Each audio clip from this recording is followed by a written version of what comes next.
Welcome back to the Free Code Camp podcast. I'm Quincy Larson, teacher and founder of Free Code Camp, and I hope your 2026 is off to a great start so far.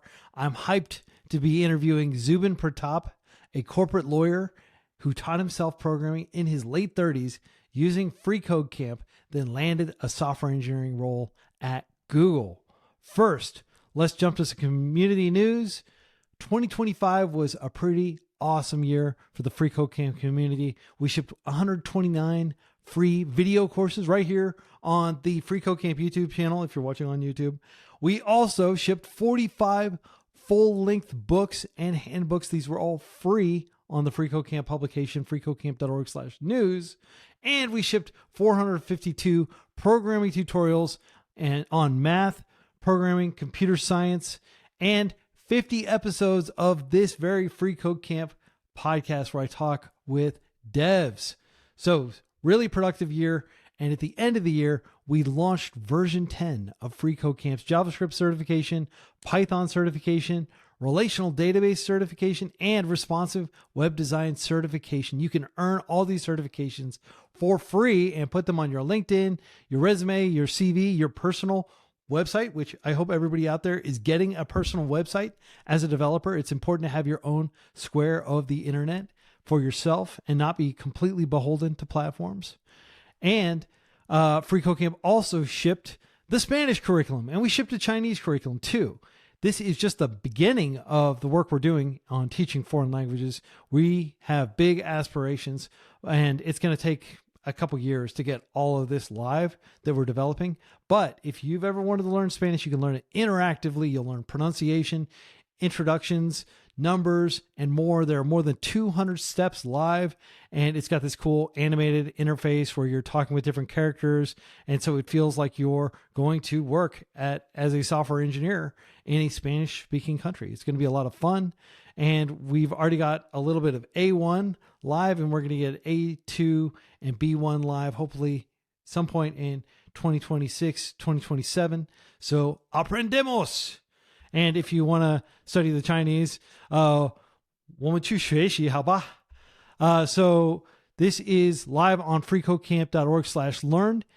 I have a travel tip for everybody who is here in the US or able to travel to the US. Absolutely should do this. Over the holiday break, I took my kids to Johnson Space Center in Houston, and it was just insane. I loved it. We visited the Mission Control Center that NASA used during the Apollo missions to the moon, and they had this awesome multimedia experience created by Tom Hanks and a couple other people about this year's Artemis mission to the moon. This is an incredible museum. We spent 7 hours there. It wasn't particularly expensive. Just make sure you book your tickets to Mission Control a few months out, just because it is extremely popular. And then for this week's Song of the Week, during the road trip, I listened to the entire Guns N' Roses catalog, which I hadn't listened to all the way through since I was a kid. And that brings me to this week's Song of the Week, the 1991 epic Estranged. This is perhaps the most mature sounding song that Guns N' Roses has ever done. And it's got really introspective lyrics and a series of very tasteful, very emotional guitar solos and some great drum fills too. Check it out after you finish listening to this podcast. This podcast is made possible by a grant from Algo Monster. Algo Monster is a platform that teaches data structure and algorithm patterns in a structured sequence. You can learn a whole lot of approaches to technical interview questions more systematically. Their curriculum covers patterns like sliding window, two pointers, graph search, and dynamic programming, helping you learn each pattern once, then apply it to solve many problems.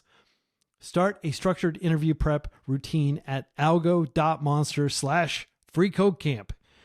Support also comes from the 10,338 kind folks who donate to our charity each month. Join them and support our mission at donate.freecodecamp.org. And if you want to own this awesome Free Code Camp shirt, not this one that I'm wearing that's all sweaty and stinky, but a fresh one printed by hand, made here in the US by Raphael Hernandez, who runs the Spanish FreeCodeCamp podcast. He has a screen printing company, and he will print it and ship it to you $20 anywhere in the U.S. If you're outside the U.S., just grab our assets from our asset repo and screen print it yourself, or take it to a local t-shirt shop.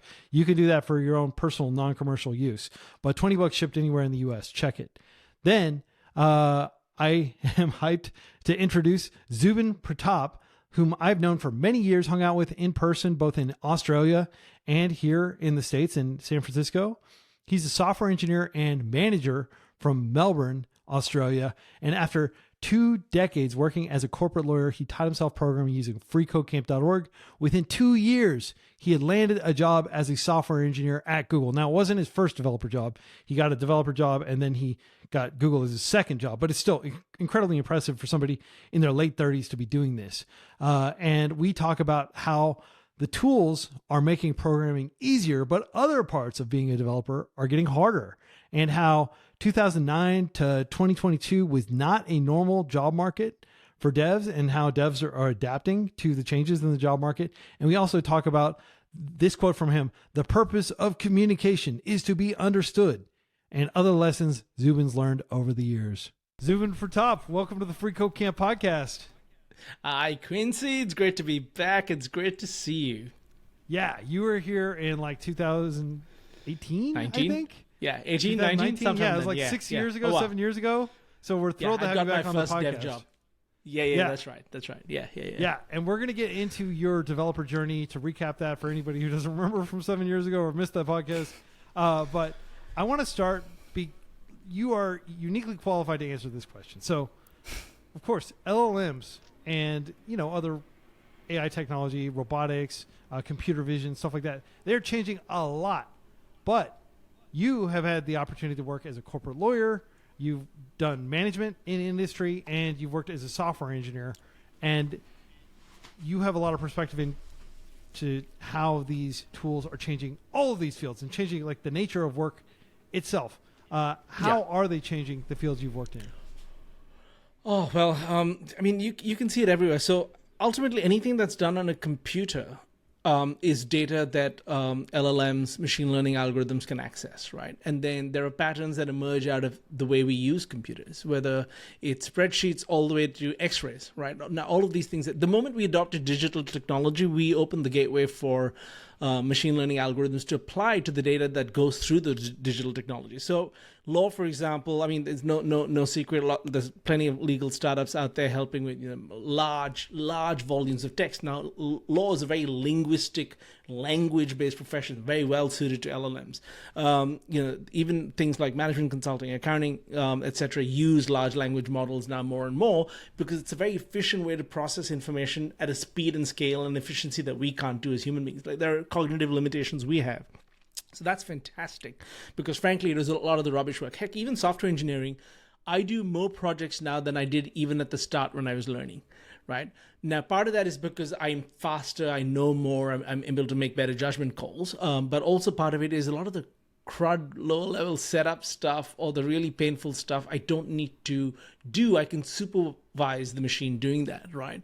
So there's that. In medicine, I see it a lot as well because there's lots of data that's processed as part of medicine. I'm not just talking about medical research. I'm talking about day-to-day patient care. It's all going through a computer system somewhere. The moment it touches a computer system, it lends itself to AI, machine learning, whatever you want to call it, large language models or even, non-language model AI, right? Like that's what my radiographer recently told me. They use AI now to scan far more X-rays than they can as a human being, and they exercise the judgment layer over that as well. So yeah, it's good. It's a fantastic technology. Scary and difficult initially for sure, but I think I'm very optimistic here. And you recently broke your finger, like a few weeks ago. How's that doing, by the way? It's better. It's still attached, and I've got my mobility 80% back. But thank you for asking. Awesome. Yeah, I hope you get back to 100% mobility, and I hope it's not too painful of a recovery. But that experience, you told me that introduced you to how it's not just developers that are scrambling to make sense of how to use these tools and how to not use these tools, but it's also physicians and people throughout like the healthcare field. Can you talk about that a little bit, like what you observed? Sure, and I've been actually observing this for almost half a decade. So when I was still at Google, transformer technology had come out, and people were already starting to talk about how this is going to affect knowledge work, right? And so more recently, when I broke my finger in November, yeah, pretty much all the healthcare practitioners I spoke to, when they found out I was in software engineering and I was a software engineer, they wanted to talk about AI. And my surgeon, for example, believes that he would rather that, my surgeon did say that he believes that, robotics will take over a lot of the engineering work because you can scale it better, it can be much more accurate. Of course, it requires all sort of changes around how processes are done, but he believed the role of the surgeon would then be more of the pilot and supervisor, the operator, rather than the person actually doing the cutting, the incision, going in, et cetera, et cetera. But he would supervise, and that would also give him the ability to do more remote healthcare and things like that. So he was very optimistic. My optometrist, unrelated to the finger, but part of the same medical suite of things that got done, was also very interested because obviously when he's looking at retinas and or eyes and examining them, a lot of it is just data and it's just numbers. Testing your vision, what that means for the health of the eye. All of that he believes that AI tools are critical for him to learn. My radiographer who did the X-rays, she said quite frankly the AI can do a lot more than any one radiographer can, and much faster. What takes a human being about 5 years of experience, the AI can sort of ingest and do in a week. But so that's not to say it's going to displace them necessarily. It's just going to say that all of these professions feel that their value is going to go up the chain. There was a time when you had your horse and buggy, you kind of need to know how to feed the horse. You need to know how to change a cartwheel or whatever it is. And now we all drive cars that we have no idea how to repair. Right. Right. A lot of us don't have any. I don't really have any. I know how to change my tire, and that's about it. Change my oil. That's about it. I don't even own a car anymore, right? Because I just Uber everywhere now. So, what you end up doing with the technology changes. But the fundamental utility of the technology doesn't change, which is, in that example, transport, or but it's medicine or software engineering. It's the creation of software that's robust and scalable, usable and likable. And the role of the software engineer in that process will change. Yeah. And we're going to get into how you think it's going to change. But first, for those who haven't heard your story, it is a banger, all-time banger story. So I think you're like 36, 37 years old, and you decide, as this corporate lawyer, nearly 2 decades in the law, helping deal with like giant contracts and stuff like that. I don't know what corporate lawyers do. You decide you want to learn programming. And then you, of course, went on to get your first developer job about a year later. And then after that, you got a job as a software engineer at Google, and you've worked as an engineer and as an engineering manager since. But I want to go back to that time when you decided to learn programming, because that takes some audacity to be mid-career and to basically say, I'm going to start over in a completely different field. Like, can you walk us through that period of your life?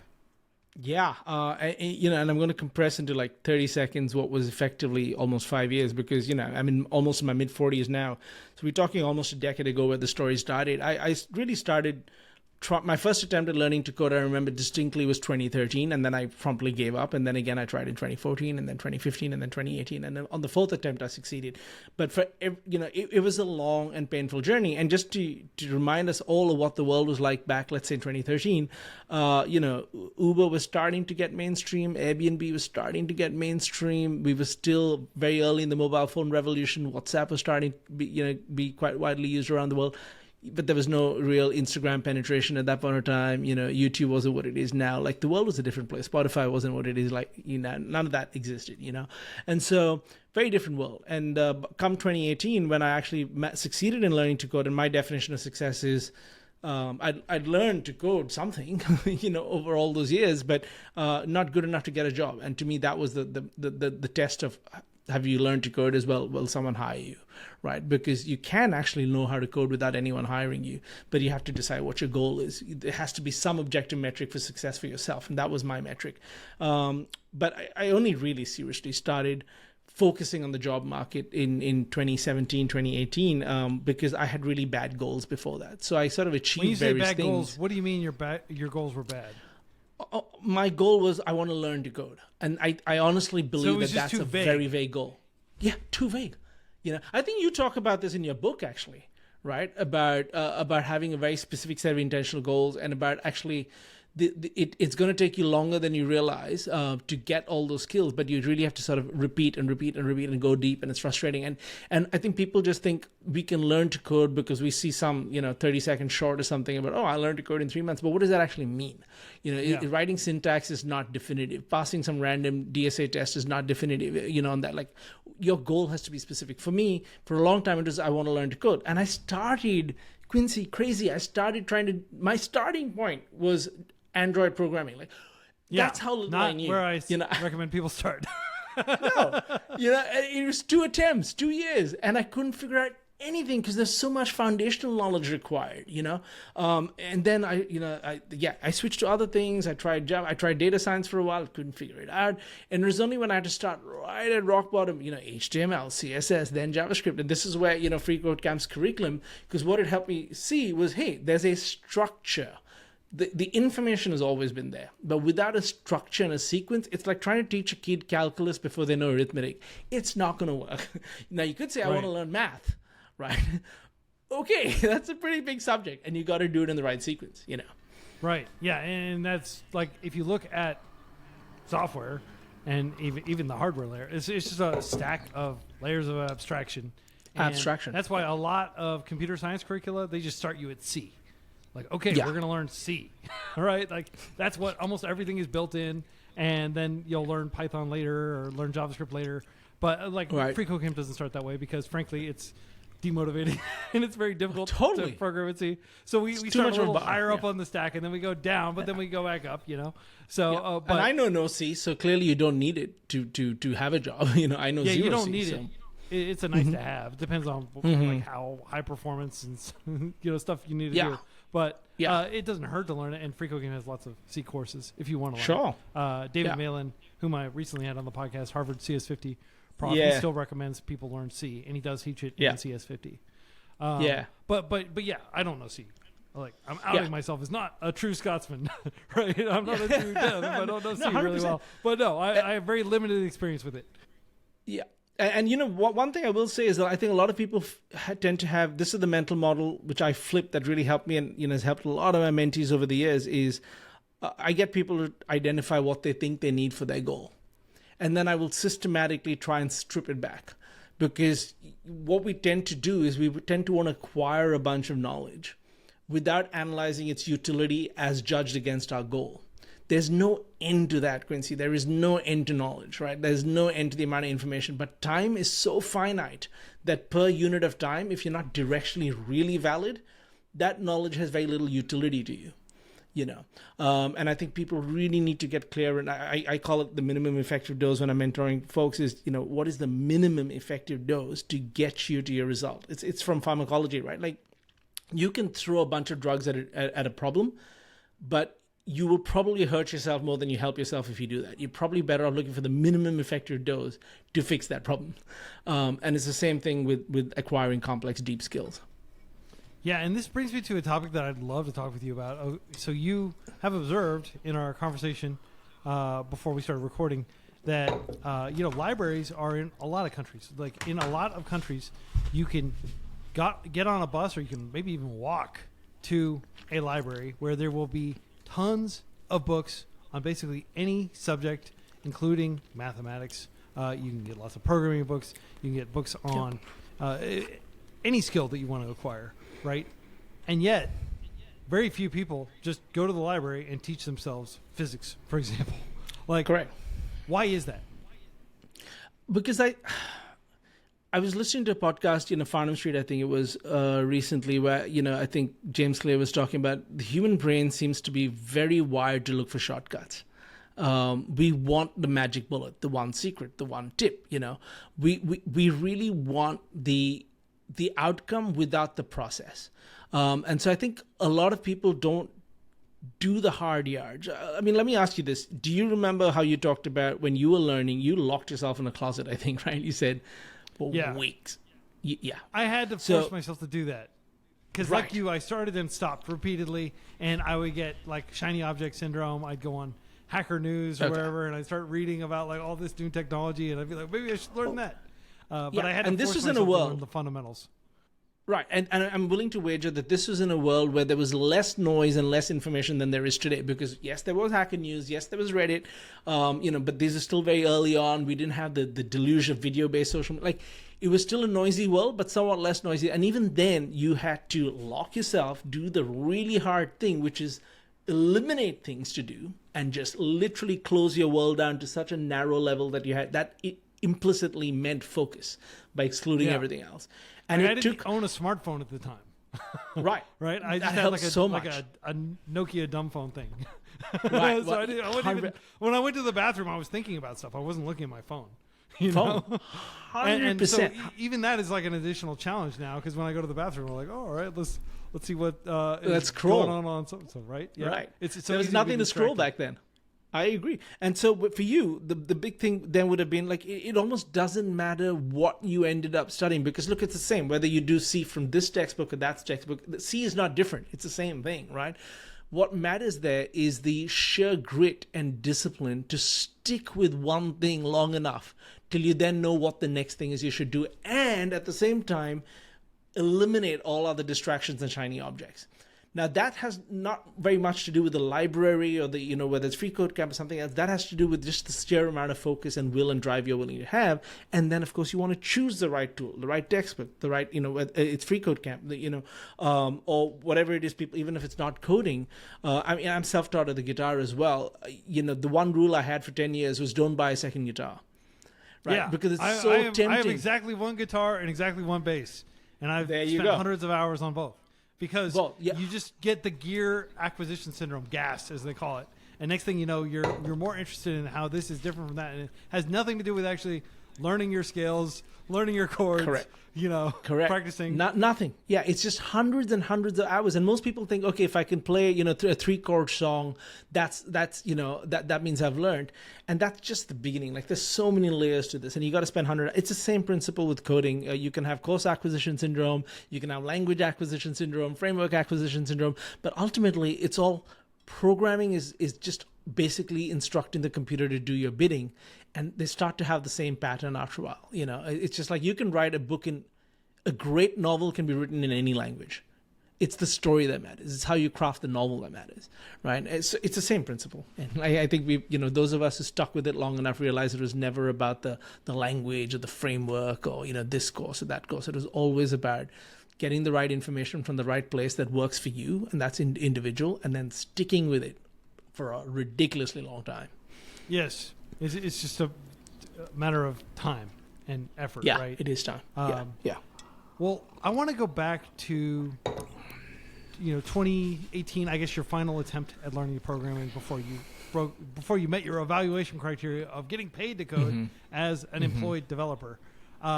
And let's say hypothetically that you were doing that in 2026, where we have, Claude Code, and we have GPT 5.2, and we have all these different tools that we could basically go in and just learn in just in time, and we don't necessarily and you've got at the same time on Twitter, on TikToks showing you you don't need to necessarily do this or do this, that, a whole lot of crazy contradictory advice. It's extremely noisy, as you pointed out. What would your learning process? How would it be different? Yeah. So I'll give you an example from one of my mentees, right? She, one of the things I get my mentees to do is I have an entire training on asking good questions, right? Because this is a skill that they need to have at the workplace, right? And asking good questions forces you to understand what it is that you're trying to achieve, what it is that you don't know, what it is that you've tried. And it's the same principle. So the same principle applies to, well, what do I need to learn? That is not a great question. A better question is, what do I need? What am I trying to achieve? What do I need to learn today to get me closer to that directionally? And what do I not need to? Answering the question, what do I not need to learn, in my view, helps a lot with then choosing what you need to learn. So one of my students, she had a problem and she was asking, and she asked good questions, and rather than give her the answer directly, I was training her to ask better questions, because then she could sleuth and investigate her way to the answer. Yes, it was longer, it was more painful, it took a lot more time for me, and it took a lot more time for her, but she was learning critical skills of the process. And then eventually she said, I'm just going to ask ChatGPT. And she asked ChatGPT, and she came up with the answer, and she sent it to me, and I said, okay, looks all right. I'm not going to say anything. And I gave her a prompt, right, Quincy? I gave her the prompt, and the prompt is, this is the answer you gave me last time to this and this question. Now pretend you're a very senior software engineer and tell me why this is wrong. And ChatGPT told her in detail why she was wrong, why its own answer was wrong. And she came back to me and she said, this has just blown my mind. I don't know what's right anymore. And I said, this is always the problem, is even the expert that you get advice from, you don't know if they could be wrong in your circumstance, right? And ChatGPT doesn't know anything. It's calculating the probability of every next word.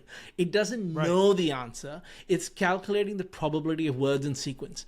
Okay, so don't assume it's omniscient. It doesn't know everything. It's just really good at calculating probability. Now, it so happens its answer was directionally correct, useful, a good stepping stone, not entirely wrong, but it then went and said its answer was wrong. Right? Now, who do you believe? So, and that's why I said you have to think about this from first principles. It wants to do whatever you told it to do, so it'll figure out reasons why what it previously said is invalid, because it's just trying to make you happy at the end of the day. 100%. That's the entire reinforcement learning with human feedback process, is getting it to be more palatable to humans, who, as you said, are shortcut finding machines, essentially. Yeah. And you have to give it a personality and a role. So if you tell it, you're not afraid to disagree with me, it will actually be a lot less agreeable. It just will. You have to give it the right instructions. And so if you're learning has never been, information has never been the problem in learning, right? Quincy, you've seen this as well. It's always been, it's to know enough that you know what's worth learning and what's not worth learning, and to have an intuition about whether this feels right or wrong. Even in engineering now, like it's not like I learned to code and I stopped learning. I'm constantly learning new things. The big difference now is that I have an intuition when things go wrong about where to look. And it's the same thing if you're asking ChatGPT, if you don't know enough to judge its response, the validity and usefulness of its response, it's no different from a random Google search. Right. It's the same thing. It's not helpful, to not know enough to judge the output. Right. And if you were doing a random Google search, you'd have all kinds of other kind of like tells that would help you maybe ascertain whether the information is valid. Like, do they have a active, SSL certificate on their page? Right. Like, when is the copyright date? Was it updated recently? Like all these other things to give you an idea as to like little cues. Yeah. Yeah. But you don't necessarily even get that. You just get the raw output. So, but you can, of course, look at the links. Hopefully it'll output some sort of reference. Right. But I definitely see what you're saying. One follow-up I have for you is, okay, let's go ahead and take as a given that LLMs are useful and that they do help you get things done, and they help with the ideation process. They help you reason through things.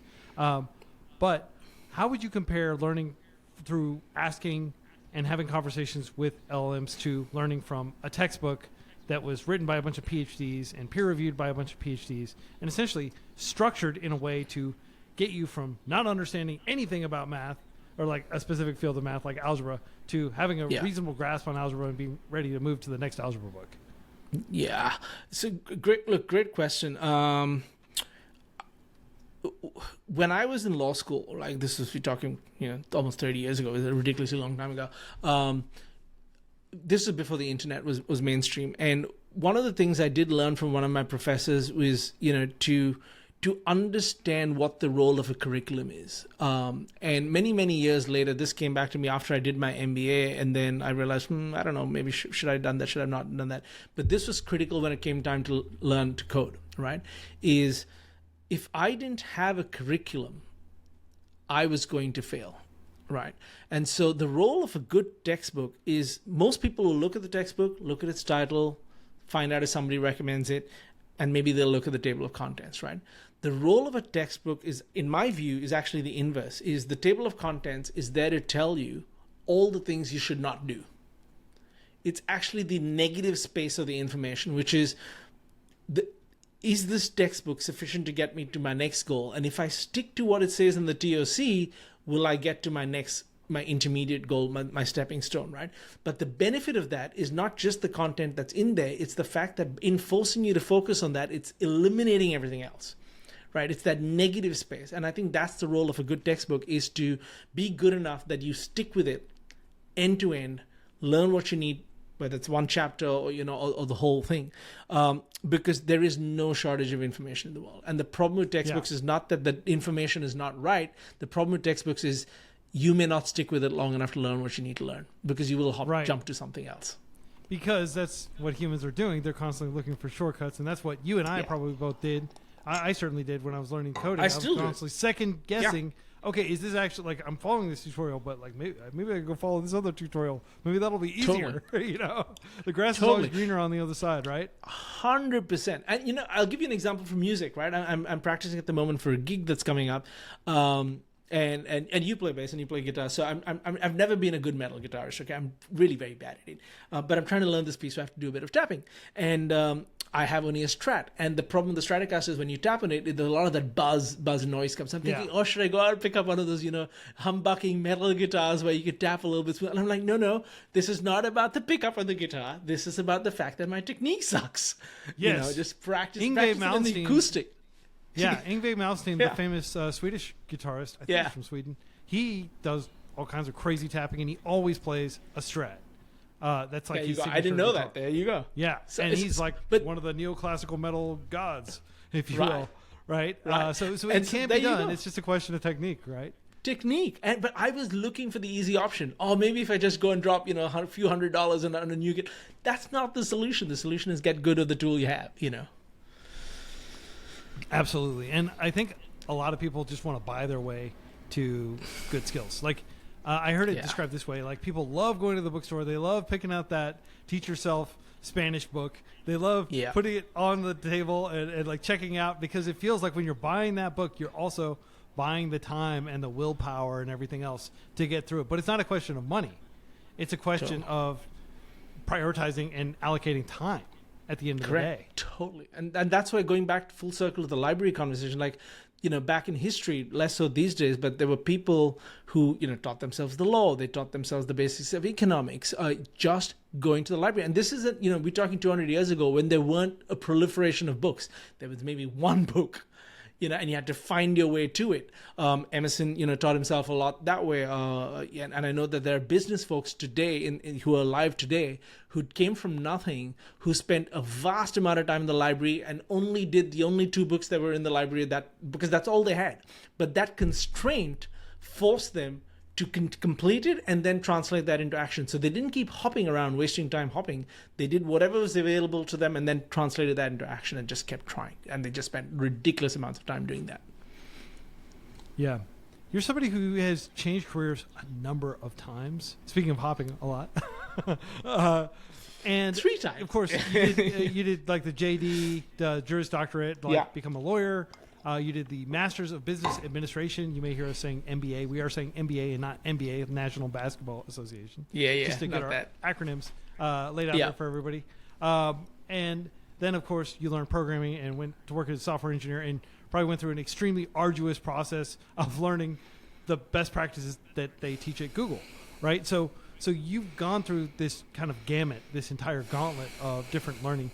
And what are some observations you have about career change that may not have occurred to the person who's still in their first career and trying to decide how to transition into their second? Like, what have you learned along the way about the nature of starting over in a new field? Yeah, it's wow, that's a deep question, Quincy. So I'm going to try and answer it succinctly. But I think most people think that learning to, we'll use your example from the National Basketball Association, right? Most people think that learning the rules of basketball is enough to play the game professionally. Most people would not think that, because they know there's one thing to know how to play basketball, it's another thing to be good enough to get into the NBA and to go professional. It's the same thing with any skill. There is the literacy, right? And then there's the level of skill that you're market competitive enough to beat incumbents, okay? And there's a huge gap between those two. And the gap is often not just knowledge. I'm sure there are plenty of junior career transitioning developers out there who are better than some of the junior developers with 2 years experience. I have no doubt that they exist in droves. But the problem is the market cannot take a risk on them. Right. So, and this is something I spend a lot of time with my mentees on, is don't just focus on the learning to code, focus on the extremely difficult part, getting noticed for interviews. like I have an entire 7 stages thing. I think I've even talked about it on some of my freeCodeCamp blogs when I've shared my journey. Is learning to code is like stage 3. You have 4 other stages after that. You have to get noticed by recruiters. You have to get interviews. You have to perform well in the interviews. Then you need to select the right role, because too many people forget that once they're a software engineer in 5 years or so, they're going to want to either be promoted, have a different role, have a different level of responsibility. You're not going to want to write code for the rest of your life all the time. Some people may, but a lot of people will want to grow as part of their career.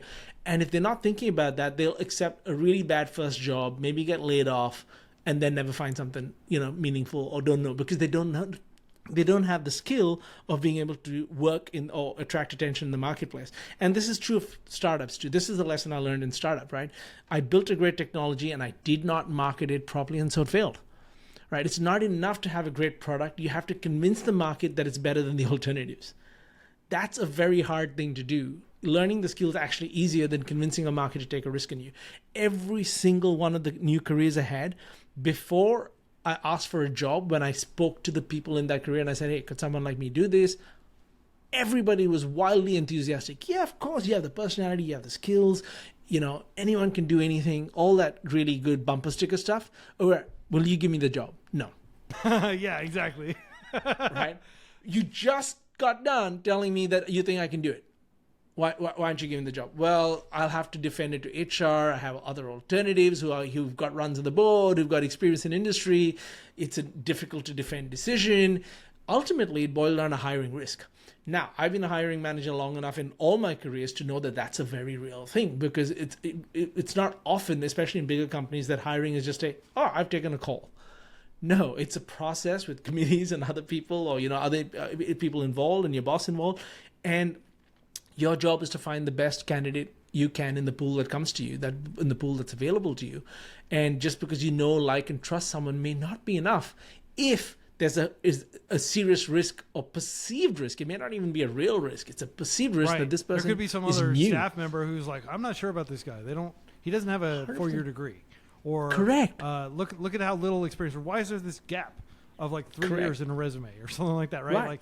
Like the perceived risk is huge. You have to counter in addition to the actual risk that you can actively, that's right. You can position yourself in a way to address some of that risk, right, and ameliorate it with the correct technique. With the correct technique and the correct amount of time in the market proving the job. But ultimately, you have to prove that you have to de-risk yourself at every one of these 7 stages that I talk about. You have to de-risk yourself when you're asking recruiters for time, right? Because recruiters will have lots of people that they're trying to put. They get paid. A lot of them get, eat what they hunt, so to speak. So if they put the wrong candidate in front of somebody else, they've lost their commission.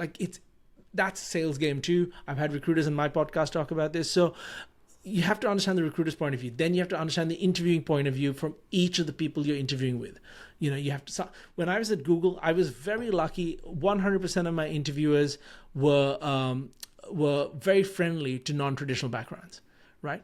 But when I was at Google, I was also when I was doing my shadowing to be an interviewer at Google, there was one individual who was very old school, whose yardstick was, if you don't know what I know, you're not good enough for the role. Not actually considered to be ideal, but that was that person's point of view. And I was shadowing them and I was like, if I had this person, there's no way I would have made it in. Because the yardstick is, you have to know what I know. That's not a great yardstick for interviewing, but it was their yardstick for whatever reason, right? And so much of that depends on the luck. So you have to, once you've got through the recruiters, now you have to have the luck of the draw in the interview as well. On the day, you have to make sure that they're open to you, amenable to you. And there are ways you can improve the odds of that, but you have no way to control that situation. And even there, they're assessing risk. When I was interviewing for Google, when I interview candidates now, a lot of it is, how risky is this hire going to be? And it's not necessarily phrased in those words. It's, can this person do this job? How much supervision will they need? Will they fit in with the team? Will they be able to handle things autonomously? Will they make good judgment calls? Will they communicate upwards appropriately such that I, as the manager, am duly informed of things I should know about, but not over communicate so that I'm saddled with always, having to think for them. Balance. It's hard, and it really depends on what our goals are for the next 2 halves, or the next 4 quarters, whatever it is. Like, there's all this stuff. So people need to, if career changes, underestimate the transition side and completely over-index on the obvious bit, which is learning the skill, whatever it is. Yeah, absolutely. And my mantra is you need to build your skills, you need to build your reputation, you need to build your network, because those other 2 100%. things, your reputation and your network, help reduce perceived risk so that you'll be more likely to actually be able to get the job where your skills will then carry you. Yeah. Your book on this, so I've listened to it a couple of times now, and that was after I made the transition, right? So you narrated it, and you talk about all this, like 100% of what you said. That I remember listening once at the gym, nodding vehemently to what you're saying, because I'm like, yeah, honestly, people should just listen to your book and stop indexing for just the learning to code bit, which is what everyone's eager to get into because of the obvious thing. Yeah, it's like everyone wants to buy the guitar without thinking about the years of practice that comes after that with bleeding fingers, right? Everyone wants to just look like the rock star without actually doing all the work. It's the same thing. And your book covers it all because your book goes deep into all the phases and steps of it. It really does. It's great. Well, thanks for the endorsement. It's episode number 100 of the podcast if you want to hear me read it with occasional piano in the background. My son plays. But yeah, I had thank you. That means a lot to me. And I know you've spent a great deal of time managing people and also working as an engineer. So the fact that you're saying those things is incredibly edifying. Thank you. So I am very interested in thinking about the role of management. Now, we've talked about managers as people that can potentially reject your application, but like if people do ultimately want to get into management, as you have, you're an engineering manager, what are some aspects of managers that you think are really good? Because one of the things you've said, I'm going to try to quote you directly here. You said, there's something addictive about watching someone become who they've always knew they could be. That's what I love about managing people. Yeah, it's something I found out well before I became a software engineer. And, you know, I guess it reflects one's individual philosophy. I think people, you know, the fact that you started freeCodeCamp means that you're fundamentally optimistic about what people can do. You believe that people can acquire hard, deep skills. You believe that they can transform their lives with it, right? And you wouldn't have done it if you didn't have that fundamental foundational hypothesis about human nature. And I share the same optimistic view of human beings. I do not believe anybody, no matter what Reddit says, no matter what modern day social media says, which I think just optimizes for the negative and not the positive. And the vast majority of the world is actually positive, but it's not visible. People want to do good work. They really want to thrive. They want to succeed. They want to feel good about themselves. They want to feel competent. They want to feel appreciated. And surprisingly, people are actually very good at accepting being corrected, sometimes even being reprimanded when appropriate, when it's fair and it's clearly in their best interest, right? So, and I was very lucky in that when I say this, it's going to sound weird, but I was very lucky in that I've had some really horrible managers way back in the start of my career. And, you know, and I've also, after I had some really rough managers, I had some really good managers. That's why I got lucky, is I could see the difference between the two. And the reason why management is important to me is it's actually more about helping people to realize that they could love their work and feel really good about their growth. Because all human beings are self-interested. It's ridiculous for managers to think that, you know, the employee is only about getting the goals of the company done, or right. You know, whatever. It has to be, what are your goals, Quincy? What are your goals, Zuben? Right? Not just at this company. What are your goals as a professional, as a human being, as a family? But what are your goals? You know. Now let's try and align that with what the company needs. And if you look at it, there is always going to be a way. Not always all the time, but there's always a way to broadly align it enough that people stay engaged and highly motivated. And most people aren't as motivated by money as you think. And if you're hiring those kind of people, you're kind of in trouble anyway. Most people want a fair wage, an understanding and empathetic boss, but most people seem to want growth, in my experience, and it's a very limited experience. They want growth. Now, growth can mean different things to different people. And delivering that growth to them constantly as part of the, you know, conversation cycle every week, if you meet them every week, is what makes people actually transform themselves, because often they need somebody else to believe in themselves, before they can believe in themselves, and they need to be pushed a little bit. And that's, I mean, I've learned that over the years as a coach as well. And then they do things that surprise themselves, but they always deep inside knew they could do it. They're just afraid to to believe that until somebody else did. Yeah. That's what I meant. That was a long drawn out answer. So sorry, I couldn't be short. But it's a helpful kind of rubric for assessing potential managers. Like if you're applying where you're talking directly to the person who's going to directly manage you, which a lot of times you do have that luxury when you're doing a job interview. Is this the type of person who cares about me outside of the scope of just getting my work done at work? Is this somebody who is going to find opportunities for me to do work that will help my overall arc of my career? Right. Irrespective of like it's helping the company, obviously it's worth doing within the company, but is this work that is particularly well suited for me given my long-term goals? And managers who make the time to understand what your longer-term goals and don't just pretend, like the old joke is if somebody asks you, where do you see yourself in 5 years? You're supposed to answer, working for you. But the practical reality is like, where do you see yourself 20 years from now? I mean, it would not carry water to be able to say, working for you, right? That wouldn't. People probably wouldn't. 100%. That would.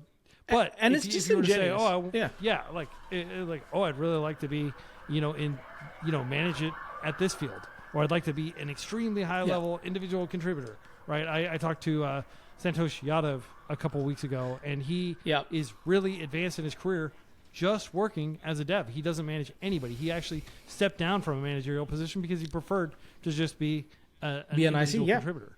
Right. Yeah, 100%. And you have to know that, and your manager has to support that and coach you into that. And it's also kind of disingenuous when my managers, plenty of them have moved on to other better roles. Right. So it's disingenuous for a manager to say, are you going to be here with me in 5 years? Are you going to be here in 5 years, Mr. Manager? Or Miss Manager, are you, can you give me that promise? So I think that's disingenuous for anyone to be saying that. And all you can say is, look, if everything works out, hopefully we'll still work together and grow into things together. Right. But even if that doesn't happen, and it may have nothing to do with our fault, everyone has a vision of what they want for their life. Professionally, buying a home or whatever it is, or having a little bit of time to spend with kids, or whatever it is, they have a vision, and now you work on it together. And it's not always going to be possible, but most people also want to get really, really good, and they want to know that their careers are as risky as the environment allows. Now, 30 years ago, careers were less risky. These days, they are more risky, not just for us, for everybody, right? The world has changed, which means it's not just about what you know. It's also about being market competitive. It's also knowing about how you build relationships with people, prove your value before you're actually in the job. There are all these other skills that are required, and even software engineering is changing so much now. Yeah. And I think a lot of people push back, like, I just want to be an engineer. I went to school for engineering. Why can't I get a job as an engineer? Like, why do I have to learn all this meta knowledge just to be able to navigate this Rube Goldberg machine that is the job application process, so that I can eventually get paid to do what it is that I've studied to do, right? And one of the questions I have for you is, 2008, post-2008 financial crisis to really around the release of GPT could be one of the, like ChatGPT setting the world on fire with AI ambitions, and of course like zero interest, like near zero interest rate. Interest, policy. Money is almost free. Like these things, like they kind of happen at the same time, and then that's and also just like companies deciding like, hey, we can lay off a whole lot of people. Elon Musk just laid off practically everybody at Twitter. We can do it and we can get away with it, right? And just like letting loose tons of developers after like the, I guess, pandemic overhiring. People, the companies were trying to hoard the developers. So there was that period though between when that happened in 2022, 2023, and 2008, right? It was probably a good 15 years or so, and that was You've described it as kind of an aberration. That's not normal. That wasn't a normal period. We were in like this incredible period of stability for tech, especially. For tech, especially. Yeah, and you talk about like, what that like the difference between then and now, and the difference like how people can adapt if they are still in the mindset of the stability period before the chaotic period of now. Yeah, happy to sort of share. At least I did a podcast episode, but it was so boring and dry. So I don't blame anyone for not really sticking with it. But the bottom line is, somewhere in the 2000s, startups became a real thing. Okay, it became the new frontier for what human beings could do. Then the mobile phone revolution happened, 2005, 6, 7 onwards, right? Like before that, it was all Blackberries, for those of us who remember that, right? It was only when the iPhone came out that real, Web 2.0, as it's called, like pure mobile. Yeah, and to an extent, that's when every normie, air quotes normie, I've never used that word before, but that's what I hear people saying. That's when those average people started to really get on the internet, because suddenly they had device. Like a lot of people didn't have a laptop, or they didn't want to spend all day in a room looking out the window on a browser. Yeah, right, correct. So the real explosion happened with mobile computing, in that sense, and the mobile internet as well. And really, the mobile internet coincided with the global financial crisis. It wasn't connected in any way, just timing wise, it happened around the same time, right? 2007 to 2010. And then the whole world got onto the internet on the phone. And then that's completely changed civilization. So by the time 2010 came around, we were leaving the financial crisis. And I was working during that entire time, hanging on by my fingernails. It was rough, man. It was so bad. Like people today who complain about stuff, about how unstable the job market is, I'm like, you have no idea. But I'm lucky that I went through that. And I think you were around then too. It is a very difficult world. But anyway, so you survive that, and then you realize how job markets work. Now, that prompted me to study the history of job markets a little bit. And, when I decided to be a lawyer, it is because in the 80s, and I didn't decide in the 80s, but in the 80s, law was considered to be the next big, highly lucrative profession. Come the 90s, I graduated school. A lot of people are thinking about law because, hey, it's the next big thing, right? It went through that curve. By the time 2005 came up, the number of universities was churning out lawyers into the market was substantially more than the market could really absorb. And that happens everywhere, right? There's a steep demand because it's lucrative, and then the supply catches up from traditional institutions, and then they intersect somewhere, and then you have a mature market. It's the same thing in any industry. Automobiles, MBAs were really big in the 50s and 60s. Then they sort of petered out, because financial management was big in 50s and 60s. Then finance became really big in the 70s and 80s. 80s especially was big for finance. Like, that's where the Gordon Gekko sort of period of the world, right? Classic movie Wall Street, which everybody should watch. It's never been more timely than now. Timely, I right? love that movie. It's such a classic. And then, you had sort of the legal type of movies that came out as well, because these were the big professions of the day, right? They were prestigious. There was money involved. There was power and glamour involved. In 2007 onwards, it was startups, right? It was startups and raising funding. That was the big thing. And so everyone started to move into that. And then we had that glory 15-year period where it was post-recession. Therefore, the market could only go up. One of the biggest bull runs in history. And 15 years is a long time, right, Quincy? 15 years is enough time for someone to finish college, join the labor force, and then become a manager of managers, like up to director level in 15 years. It's doable.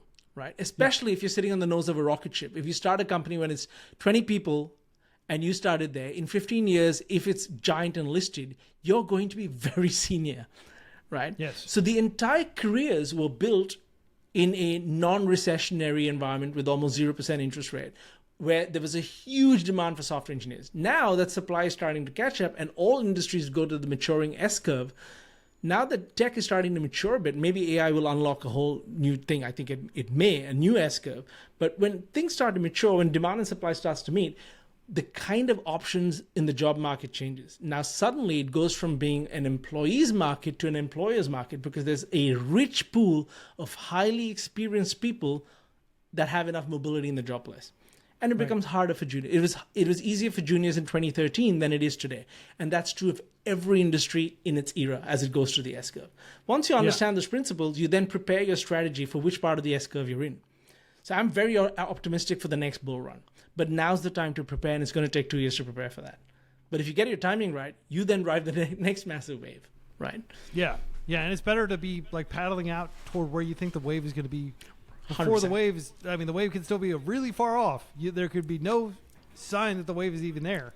But you want to be in position when the wave does hit. Otherwise, you're going to miss it. And history will tell you there's always a wave coming. Yeah. Yeah, and historically there always has been. And a lot of people maybe argue, this is the last wave. You're going to be permanently part of the underclass working for some guy who caught the wave. When you could be the guy who caught the wave and have like all the optionality, right? Totally, and 100%. I think a lot of that comes back down to just people fundamentally like this is it. Like high school is the end of my life. You know, if things don't work here, there's no tomorrow. You know, like that. Humans are kind of wired to not think long term enough, and to totally hyperfixate on the present. I certainly am often guilty of that, even as I pride myself on being a relative long term planner. I still catch myself doing that because I think that's part of our nature. Yeah, and it's also part of our conditioning. Like there's a reason why the children of sports people do sports, or the children of engineers do tend to go into more engineering profession, or the children of doctors tend to become doctors. There's a reason for that. It's because you're steeped in that environment. It's the world you come to know osmotically, even if it's not your formal education. It's the world you're in. You see, children of business folks know business way more than the average person does. Not because they're naturally smarter, it's just the environment they've come from, right? Like that's how they've seen the world. They've observed things at the dinner table on weekends and stuff like that, and you learn all this. It's the same thing with understanding careers. Most people think that our parents went to college, got a good job, held on to it for a very long period of time, moved maybe twice in their entire career, but there was a stable environment. There weren't a ton of new skills to learn all the time, and so they think that's how their future is going to be. But the world around you is changing. You're in the change, and history is not what it kind of used to be in that sense, that you can't use the past to reliably predict the future unless, going back to what you said earlier, you focus on some of the meta principles around, let's say, learning, that a good textbook will be good in any environment. The question is, are you picking the textbook that's directionally aligned to your goal? Right. Every textbook is going to be great for somebody if it's directionally aligned to their goal. Right. Yeah, and so for there's context certain meta here, principles. Yeah, I often just say FreeCodeCamp is essentially an interactive textbook for software engineering. Correct. Right? And that's kind of how we think of it. 100%. So, man, we've covered a lot here. One thing that I do want to ask you is, you've said that like LLM tools are changing a lot of how people think about skill in general. And that now kind of meta skills are coming to the fore. Non-digital skills is what you called them. What do you mean by non-digital skills? I mean, you talked a little bit about like being able to empathize with the hiring process holistically instead of just saying, okay, I'm going to talk to this person, then this person, then this person, then I'm going to find out whether I got a job. But instead actually understanding like how they're trying to minimize risk and stuff like that, right? Like that could be considered a skill, like understanding organizational behavior. But like, what do you mean by non-digital skills in general? In there's skills that are in the workplace, there's skills for life. I'll talk about workplace skills. As long as we're working with other people, being able to do that well is an essential skill. Now, there's one big difference. I remember talking about this with John Cricket, another colleague of mine in the UK, on his podcast, right? He's a very big LinkedIn presence and stuff like that. And the reason why compilers are generally easier to work with is that they will tell you upfront when you're wrong. They'll give you immediate feedback. They will complain straight away. Human beings don't do that, right? Compilers are highly deterministic. You and I do the same wrong thing, it'll give us the same wrong message, right? But you and I say the same wrong thing to different people, we won't get the same response reliably. It'll depend on our rapport, it'll depend on context. And human beings can sometimes just be quiet about things and not say things, right? And so, are you talking to a Californian or are you talking to a New Yorker? So that is true. Pardon the stereotype, but yeah, like New Yorkers are generally going to tell you you're wrong without, or like Germans will be very blunt in my experience. Very direct about it. Yeah, 100%. And the same thing here in Australia. Like Australians are very, quite culturally similar to the British in that they're very circumspect, they're very polite, and Japan. It's so much is not said. So much is not said. But, if you're part of the culture, you'll read the signs. That is hard, man. That is so hard compared to writing code because, hey, the code the compiler will always tell you. It doesn't matter, right? And so that when working with other people, being able to work with other people meaningfully, have the right influence, have the right credibility, these are skills. Being able to communicate is, I know people get kind of annoyed about it, but, the best lesson I ever learned on communication was when I came very close to losing a case, actually, it didn't end up going to judge trial anyway. But I was in a small court in India, and I was arguing something, and it was a court where everyone typically spoke in the local language or were bilingual, and I was there with my fancy legal education from a top tier law school, using big words because I read fancy English books. And then after the thing, the judge pulled me aside and he said, "Look, I'm sure you're very good and you're clearly very smart. There's one problem. I didn't understand anything you said," right?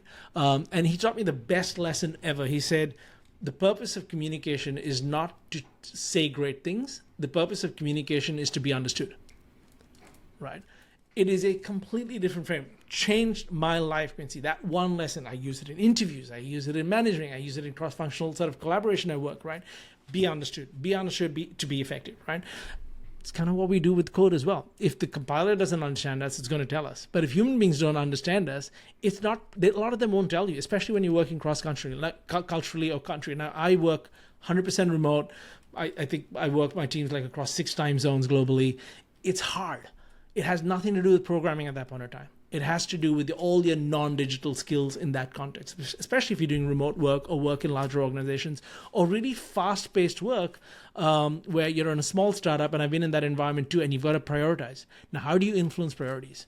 It's not by writing more code, because that's going to take a ton of time. How do you influence direction? How do you influence priorities? How do you choose who does what? Especially if you're leading things, it's hard, and that's why I think that's going to be the future. Also, when you think about it, anytime technology makes things easier, the value of that thing sort of drops a little bit on the stack, and there are other things that come. I'll give you an example. There was a time when getting a book published was ridiculously hard. So there were fewer books in the world. So you didn't need to market it as much. Now, with self-publishing and podcasts, you can have plenty of really great books out there that no one hears about. So what are the skills now? You have to get on other podcasts. You have to really market it. You go do the podcast circuit is really big for book publishers. Why do they all do it? Why do politicians these days, for example, get more on TikTok or get onto podcasts? Because the way you market your skills has changed. And it's the same thing in software engineering. When LLMs can do a lot of the autocomplete or the code gen for you, it's the design work, it's the judgment, it's the taste, it's the analysis, it's the review. Because we're all, even ICs today, are going to be managing. They're going to be managing LLMs, right? Yeah. You are going to be managing an LLM. You are going to be managing a team of LLMs probably, at least for 10% of your work, something. And that's down to communication. What is a spec? What is a good prompt? It's communication. It is helping the LLM understand your goals. And just like a human being, you can't expect it to be a mind reader. You can't expect the LLM to be a mind reader as well. And you have to understand the LLM to be able to prompt it.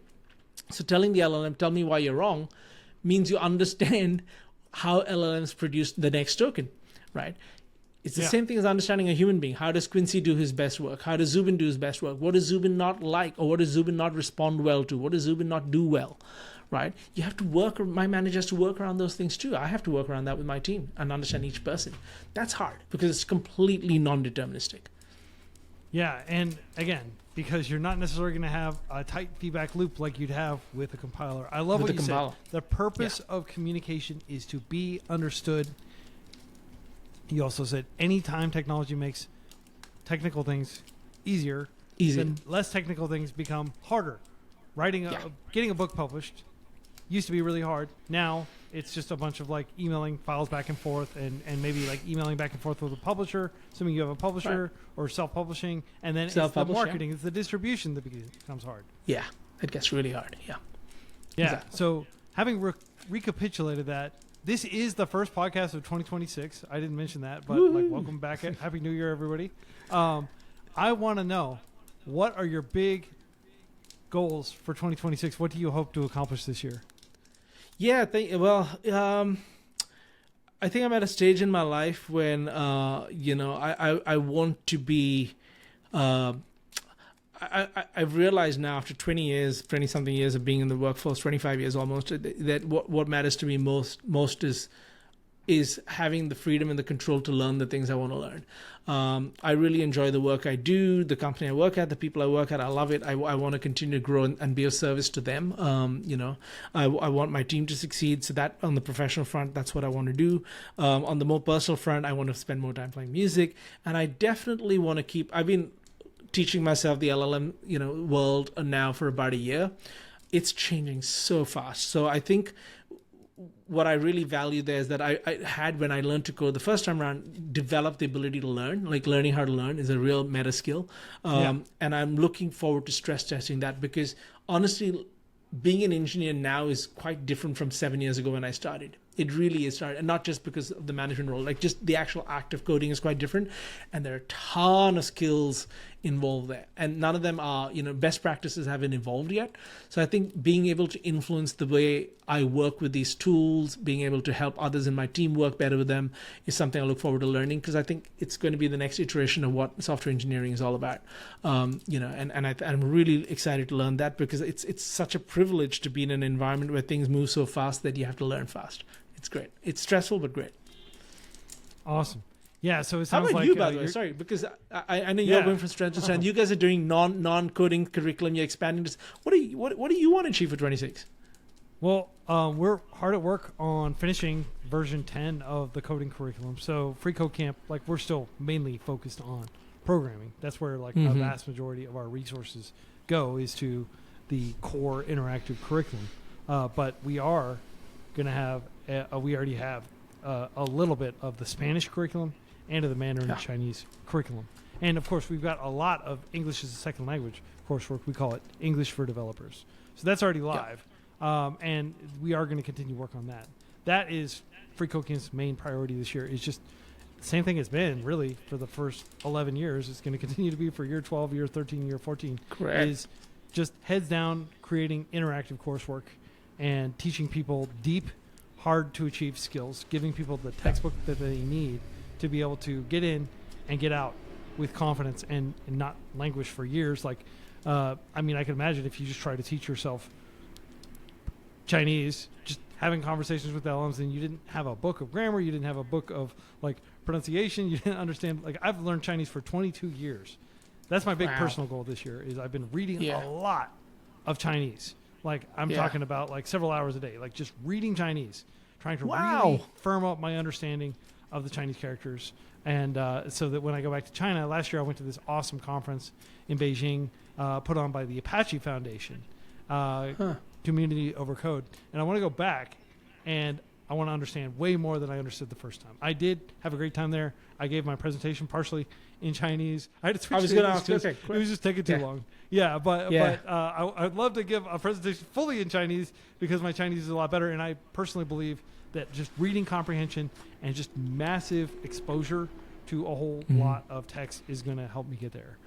So that's what I really hope people are listening, because exactly what you said there, a few hours a day, massive exposure, a lot of repetition. And it's not really about the vocabulary. It's more about the immersion into the subject and not just acquiring new words. I really hope people listen to you about that, because that's really what it takes to learn anything. It's immersive. It's not, with as much of just persistent every day showing up and just cranking it out without an expectation of a fixed timeline. I really hope people listen to what you're saying there. It's so important. Yeah, I mean, my philosophy has always been get the fundamentals in place. Make sure you have like near perfect pronunciation. Make sure you can reproduce all the sounds of the language. Yeah. Make sure you understand like the stroke order and radicals and all these different considerations you have to do with Chinese that you don't necessarily have to do with Spanish. But then like once you've locked in on the fundamentals, then just go volume. And I would say the same thing for people that after you completed the freeCodeCamp curriculum, just go build a ton of projects. You're already going to build a ton in the freeCodeCamp curriculum, but build even more. Spend thousands 100%. Of hours building additional things. You're going to get so much better. Just like just saying, quantity has a quality all its own. 100%. I certainly feel that's true for learning. Hey, if it works for LLMs, why won't it work for us? Like, they literally use quantity to learn, right, and see the pattern. I mean, they read the entire internet, and it makes them way better at answering questions than when they were just training on like the Brown corpus or some of these different like model corpuses that were corpi that were available back in the day. Like when I was getting into programming, we learned about natural language programming, and I learned how to use the NLTK, the Python library natural language. Right, I remember that. Yeah, and like. It was comical, the capabilities of this. Even if you look at like GPT-2, I remember using GPT-2 a lot, and just like how I was like, "This is a fun toy," and then I'd forget about it and go and do stuff. Like it really took a lot of volume. It took a certain degree of quality before it really became useful. I think the same thing happens with skills. Like, and it's the same principle as reinforcement learning. Yeah. You just keep doing the loop, get the feedback, improve. It takes volume. Yeah. Yeah, and I guess that's kind of like what I'm doing with my Chinese. Good for you, man. With your guitar. Great. Well, I'm trying to, because I neglected the guitar for so long because I didn't know how to learn, and I just thought, if I do a little bit here and there, and then I was wondering why I was plateauing, and I realized I was plateauing is now in hindsight, I realized I was plateauing because I wasn't intentionally trying to improve a specific small thing.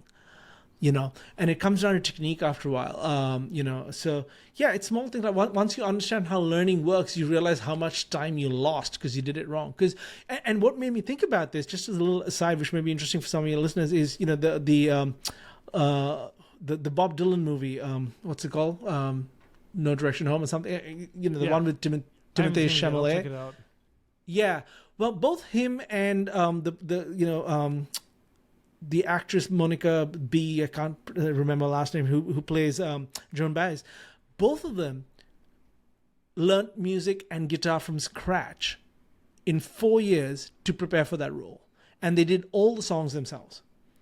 And I'm talking about advanced, like, folk style strumming, right?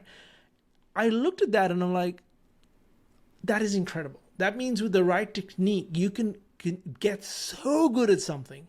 Right. And you just had to get the technique right. And so I'm like, I should be doing that with my guitar too. Like, I've done it with code. So, and I've been playing guitar for 20 years. I've not been learning for 20 years. I've been playing for 20 years. Now I'm starting to learn the guitar, Yeah. Locking in, getting those fundamentals and being intentional about how you learn and not just totally trusting volume. Like, basically the contrary of what I was just saying. I'm just doing tons of volume right now.